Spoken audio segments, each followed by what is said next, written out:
guys? It is Undead here. We will be going to fish today.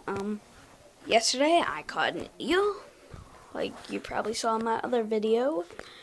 My cousin caught a catfish, but it got let go. So we're going to go fish today. He put like a big thread. It was like from that door to the beginning of that bed with a hook and a rock because we don't have any more sinkers. And we are going to show you our Lego fishing pole. Not yet. He's still fixing it. I would tape that. See guys, this is our pole. It really reels in. I got a bobber on there, which was also Legos, and some thread. I don't think thread's going to be able to catch us a big fish like yesterday. I know, but yeah, I'm gonna be uploading this video, and I will make a video, and if we don't catch it, I'll still post it on YouTube. Peace out.